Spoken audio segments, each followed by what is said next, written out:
Hello ladies and gentlemen of YouTube, thank you for joining me on my channel The UK Crafter. Today I'm going to show you how to make a lip balm with some really simple ingredients. If you come over and have a look, I'll show you what I've got.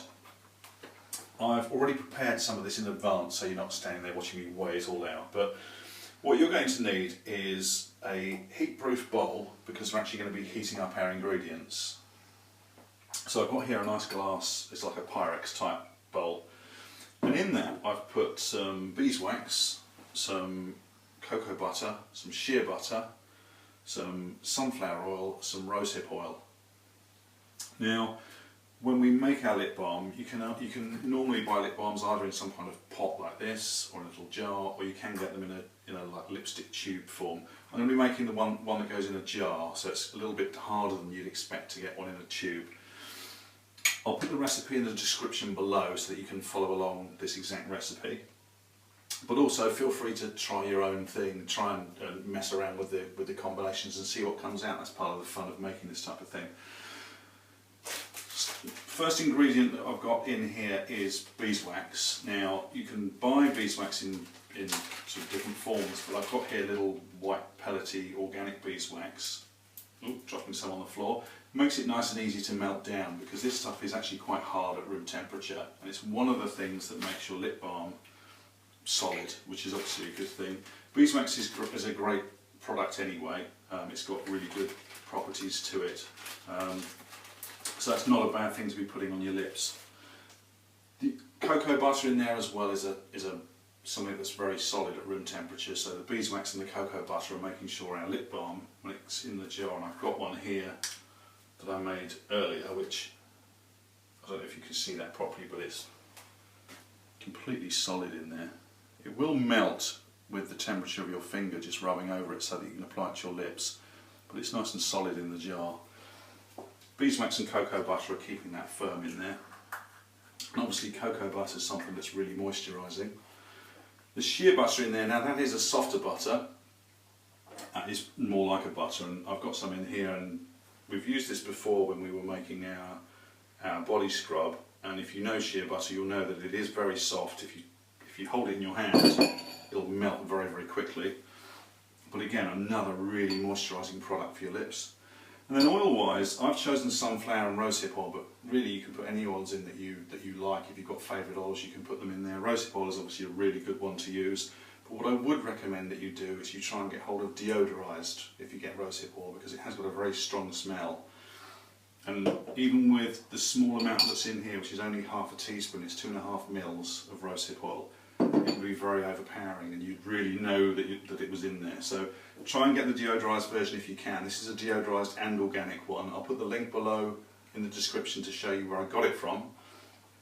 So there's 2.5 mils of that in there, and there's 2 teaspoons, so 10 mils of sunflower oil in there. Castor oil is quite a good oil to be using in a lip balm. I haven't got it in here purely because I haven't got any at the moment, but if you are making a lip balm you can use castor oil. That's quite a good one to use. Put all your weigh and measure your ingredients and put them in your bowl. And then what we need to do is we need to heat this up, because we need to get all of this in a liquid form to be able to pour it into our container and set.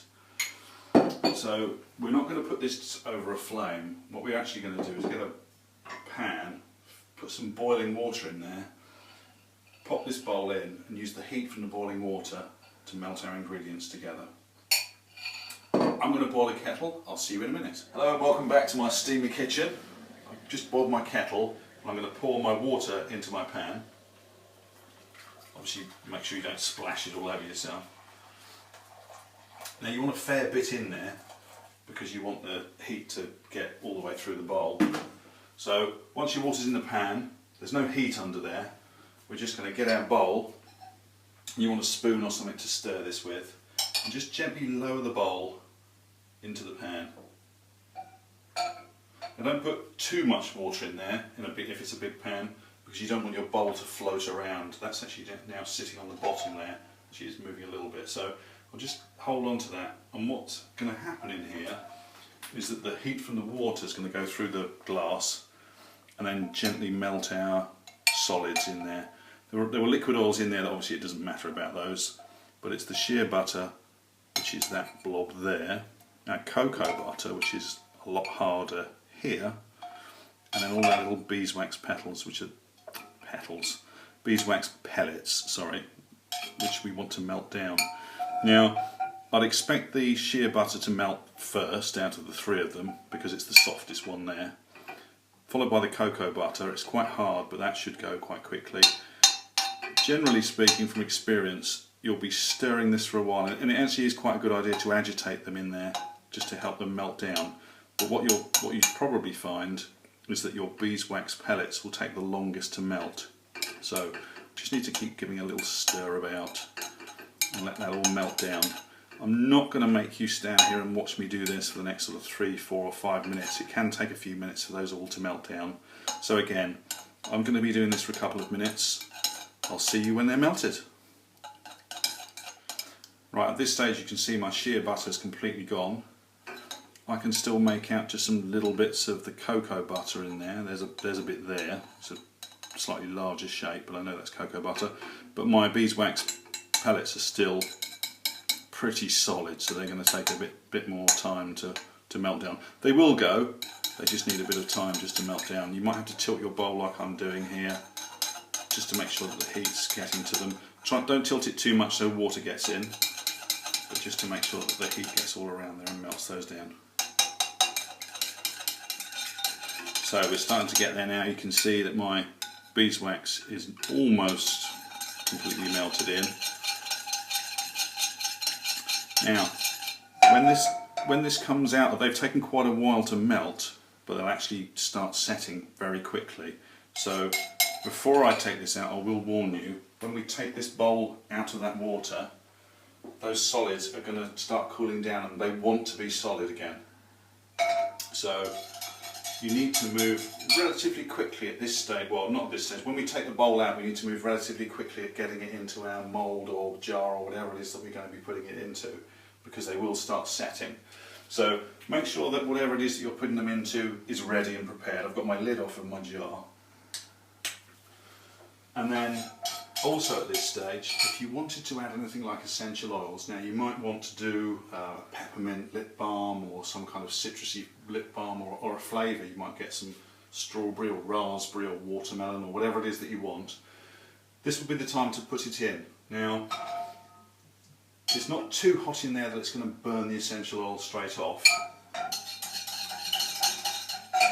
But you need to put it in now before it sets. So if you're going to put essential oils in, add them now. You only need a couple of drops, particularly if you're using something like peppermint or a citrus, because they are quite strong oils and you're putting them on your lips, you don't want them to burn.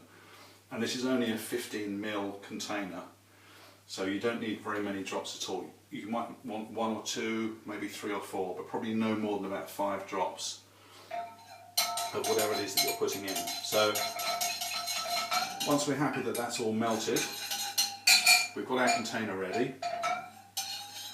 We'd add essential oils if we wanted to. I'm just going to do a plain lip balm this time. Take the bowl out, and then literally I'm just going to pour that in to my container. Oh, that's reached the top. I've got a little bit left over, that's not the end of the world.